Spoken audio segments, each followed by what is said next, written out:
It all started when Daniel moved into an old apartment building in a quiet part of town. The place was cheap, almost suspiciously so, but Daniel didn't care. He was starting a new job, and this was the only apartment he could afford.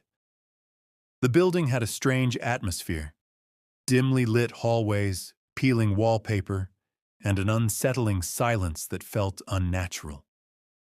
On his first night, as he walked to his apartment, something caught his attention at the end of the hallway. A door marked 404. It was odd because during his apartment tour, the landlord had specifically mentioned that the building only had 4 floors and no room 404. Yet here it was, a worn-out door with an old brass handle. When he asked his neighbor about it, the man's face went pale. "There is no room 404. Forget you ever saw it." Daniel laughed, thinking the guy was just messing with him. But that night, he couldn't sleep. He kept hearing strange whispers coming from the hallway, low murmurs like voices speaking a language he couldn't understand. At exactly 3:04 a.m., there was a soft knock on his door. When he peeked outside, the hallway was empty. The next night, it happened again. Knock, knock, knock. But this time, he saw something. The door to room 404 was slightly ajar. A sliver of pure darkness peeked through the crack. Something was watching him. Curiosity got the best of him. He approached the door, heart pounding. As he reached out to touch the handle, his phone screen lit up with a text from an unknown number. "Do not open the door, no matter what." Daniel hesitated. His instincts screamed at him to listen. But then he heard it.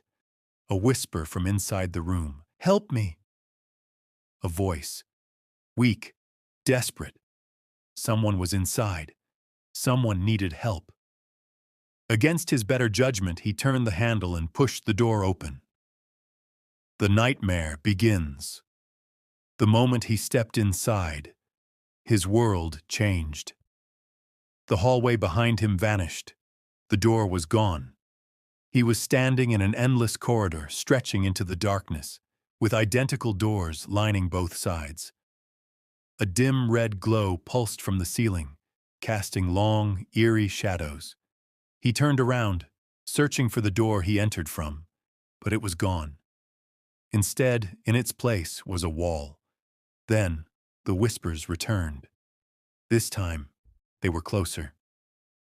Daniel felt a chill run down his spine as he turned his head slightly and saw something standing at the far end of the corridor. A figure, tall, motionless, its head tilted unnaturally to the side. Then it moved. Not walking, gliding. Fast. Daniel ran. He sprinted down the hallway, throwing open doors, but each one led to the same endless corridor. There was no way out. His breathing was ragged, his legs burned. And then suddenly he saw something different. A mirror at the end of the hallway. He stopped in front of it, gasping. His reflection was not his own. The Daniel in the mirror was grinning, too wide, too unnatural. His eyes were hollow, black voids, and then the reflection spoke. "You took my place. Now it's your turn." Before he could react, the mirror shattered. A force yanked him forward, dragging him into the darkness.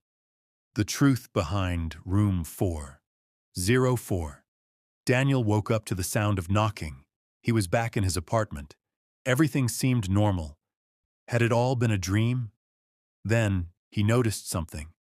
His reflection in the mirror wasn't following his movements. And then he heard the whisper right behind him. "Help me." He turned, but there was no one there. Daniel had escaped. But something had taken his place in room 404. And now, every night at 3:04 a.m., there's a soft knock on the door, waiting for the next victim. Final explanation: room 404 is not a normal room. It's a trap. a place that exists outside of time and space, feeding on those who enter. The person who enters is replaced by the previous victim, forever trapped inside unless someone else takes their place. Daniel was lucky. He escaped. But he knows the truth now. The question is, when will room 404 call for him again? What do you think? Would you open the door if you heard someone asking for help? Let me know in the comments. And remember, if you ever see a door that isn't supposed to exist, walk away.